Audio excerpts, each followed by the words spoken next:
ಕಾಲ್ತುಳಿತ ದುರಂತ ನಡೆದ ಕರೂರಿಗೆ ವಿಜಯ್ ಮತ್ತೆ ಭೇಟಿ ಕೊಟ್ಟಿದ್ದಾರೆ. ಅಂದು ಹೀರೋ ಆದ್ರೆ ಇಂದು ಸಿಎಂ ಆಗಿದ್ದಾರೆ.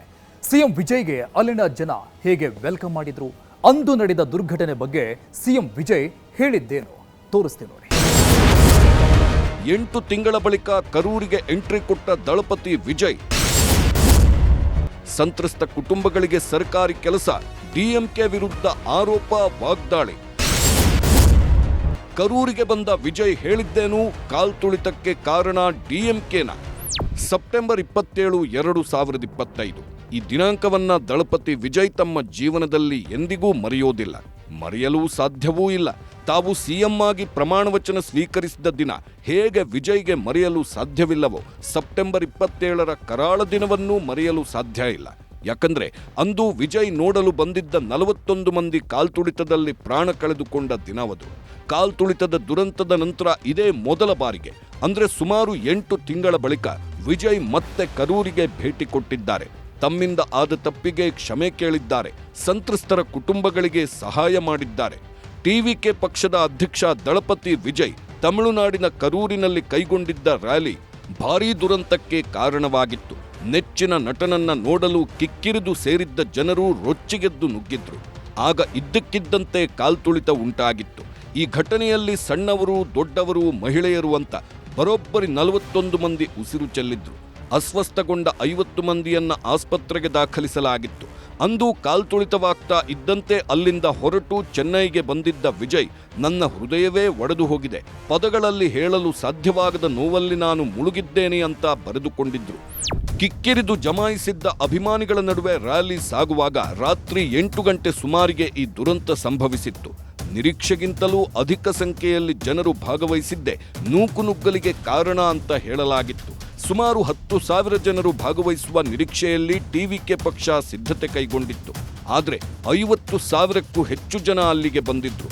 ಕಣ್ಣು ಹಾಯಿಸಿದಷ್ಟು ದೂರ ಜನಸಾಗರವೇ ಕಾಣ್ತಾ ಇತ್ತು. ಅಲ್ಲದೆ ವಿಜಯ್ ನಿಗದಿತ ಸಮಯಕ್ಕಿಂತಲೂ ಸುಮಾರು 6 ಗಂಟೆ ತಡವಾಗಿ ಬಂದಿದ್ರು. ಇದರಿಂದ ಜನರ ಸಂಖ್ಯೆ ಮತ್ತಷ್ಟು ಹೆಚ್ಚಾಗಿತ್ತು.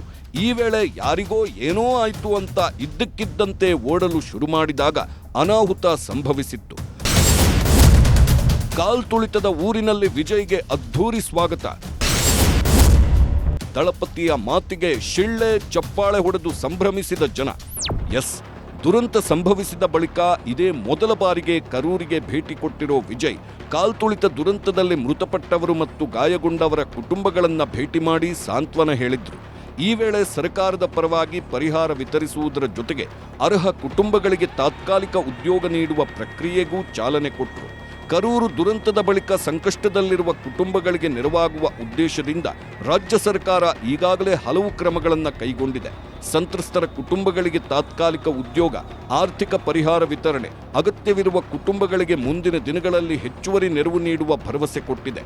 ಮದ್ರಾಸ್ ಹೈಕೋರ್ಟ್ ಕೂಡ ತಾತ್ಕಾಲಿಕ ಉದ್ಯೋಗ ನೀಡಲು ಅನುಮತಿ ಕೊಟ್ಟಿದೆ. ಹಾಗಾಗಿ ಸಂತ್ರಸ್ತರನ್ನ ಭೇಟಿಯಾಗಿರೋ ವಿಜಯ್ ಅವರಿಗೆ ಭರವಸೆ ಕೊಟ್ಟು ಉದ್ಯೋಗ ಕೊಡುವ ಕಾರ್ಯಕ್ರಮಕ್ಕೆ ಚಾಲನೆ ಕೊಟ್ಟು ಬಂದಿದ್ದಾರೆ. ಕರೂರಿನಲ್ಲಿ ಸಂತ್ರಸ್ತರ ಕುಟುಂಬಗಳನ್ನ ಮುಖ್ಯಮಂತ್ರಿ ವಿಜಯ್ ಭೇಟಿ ಮಾಡುವುದಕ್ಕೆ ಡಿಎಂಕೆ ತೀವ್ರ ವಿರೋಧ ವ್ಯಕ್ತಪಡಿಸಿತ್ತು. ಕರೂರು ಕಾಲ್ತುಳಿತ ಪ್ರಕರಣದ ತನಿಖೆ ಇನ್ನೂ ನಡೆಯುತ್ತಾ ಇದೆ.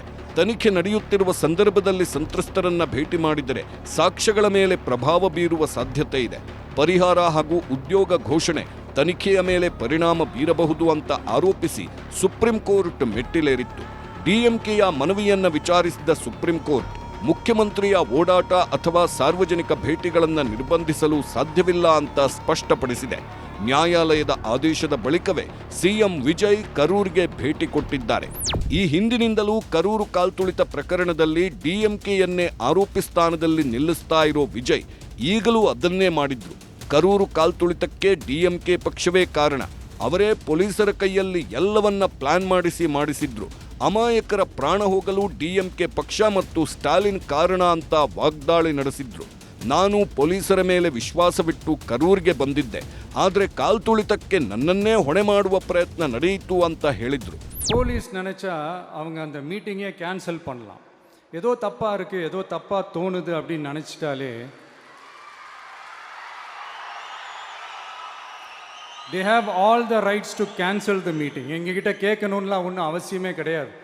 ஆனால் அதையெல்லாம் எதுவுமே செய்யாமல் அந்த ஹைவேல இருந்து அந்த ஸ்பாட்டுக்கு போலீஸே எங்களை உள்ளே கூட்டிகிட்டு வந்து விட்டு அந்த நாடகம்லாம் இருக்கு பாருங்க.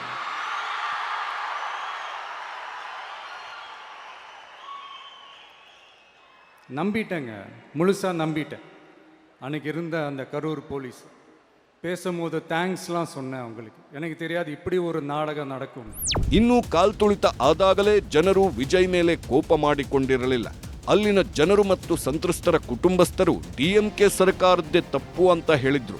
ಅದಕ್ಕೆ ಆ ಕ್ಷೇತ್ರದಲ್ಲಿ ಡಿಎಂಕೆ ಪಕ್ಷವನ್ನ 3ನೇ ಸ್ಥಾನಕ್ಕೆ ತಳ್ಳಿ ಎಐಎಡಿಎಂಕೆ ಪಕ್ಷವನ್ನ ಗೆಲ್ಲಿಸಿದ್ರು. ಆದರೆ ಆ ಕ್ಷೇತ್ರದಿಂದ ಗೆದ್ದ ಶಾಸಕ ಈಗ ಎಐಎಡಿಎಂಕೆಗೆ ರಾಜೀನಾಮೆ ಕೊಟ್ಟು ಆಡಳಿತ ಪಕ್ಷ ಟಿವಿಕೆ ಸೇರಿಕೊಂಡಿದ್ದಾನೆ. ಆ ಮೂಲಕ ಕಾಲ್ತುಳಿತದ ಊರಲ್ಲೂ ಟಿವಿಕೆ ಶಾಸಕನೇ ಇದ್ದಂತಾಗಿದೆ. ಸದ್ಯ ತಮ್ಮ ಮಕ್ಕಳನ್ನ ಕಳೆದುಕೊಂಡು ನೋವಿನಲ್ಲಿ ಕಾಲ ಕಳೆಯುತ್ತಾ ಇರೋ ಕುಟುಂಬಗಳಿಗೆ ವಿಜಯ್ ಕಣ್ಣೀರು ಒರೆಸೋ ಕೆಲಸ ಮಾಡ್ತಾ ಇದ್ದು ಸರ್ಕಾರ ನಿಮ್ಮ ಜೊತೆ ಇರಲಿದೆ ಅಂತ ಹೇಳಿದ್ದಾರೆ.